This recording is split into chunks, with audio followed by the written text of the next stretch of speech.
हैं वक्फ संशोधन अधिनियम 2025 को लेकर, जिसमें इसकी संवैधानिकता को चुनौती देने वाली याचिकाओं पर सुप्रीम कोर्ट में आज लगातार दूसरे दिन सुनवाई हुई। अदालत अंतरिम आदेश जारी करने के सवाल पर याचिकाकर्ता और सरकार को आज सुन रही थी।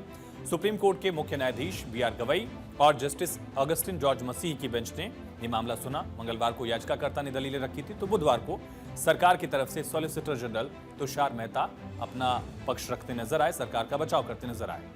तुषार मेहता ने कहा कि वक्फ जो कि एक इस्लामिक अवधारणा है, लेकिन ये इस्लाम का जरूरी हिस्सा नहीं है। इस सरकार की तरफ से उन्होंने कहा कि इस्लाम का जरूरी हिस्सा वक्फ नहीं है, इसलिए इसे संविधान के तहत मौलिक अधिकार भी नहीं माना जा सकता।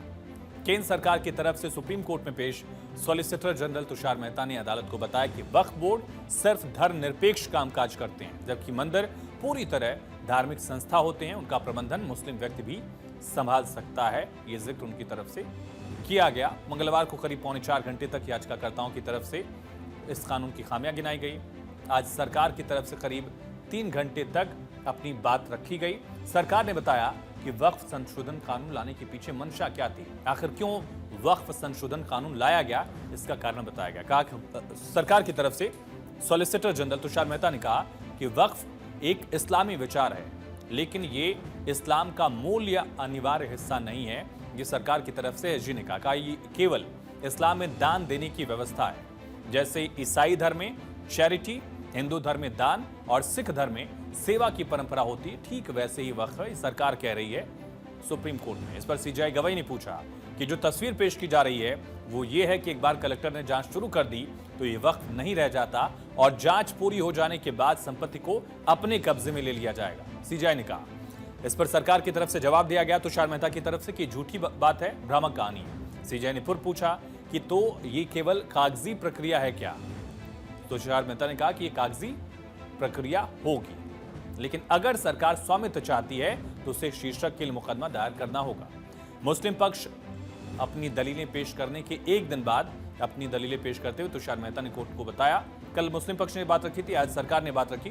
तुषार मेहता ने कोर्ट को बताया कि वक्फ बाय यूजर का प्रावधान अब नए कानून में हटा दिया गया। किसी को भी सरकारी जमीन पर स्थायी अधिकार नहीं मिल सकता। सरकार ऐसी जमीन को फिर से हासिल कर सकती है, चाहे वो वक्फ घोषित कर दी गई हो।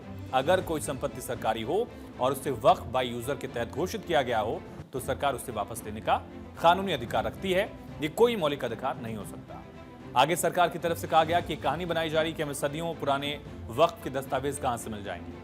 का 1923 के अधिनियम में ही वक्फ का विवरण प्रस्तुत करने का आदेश दिया गया था, यानी आजादी के पहले का आदेश है। 1954 के अधिनियम में भी इस तरह के प्रावधान थे।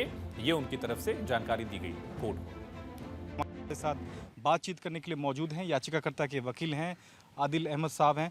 सर, आज केंद्र सरकार ने जो दलील दी है, खासकर 3 पॉइंट पर, 3 कानून के जो 3 प्रोविजन हैं उसी के इर्द गिर्द दलीलें रही हैं। क्या अहम दलीलें सेंटर की ओर से दी गई है?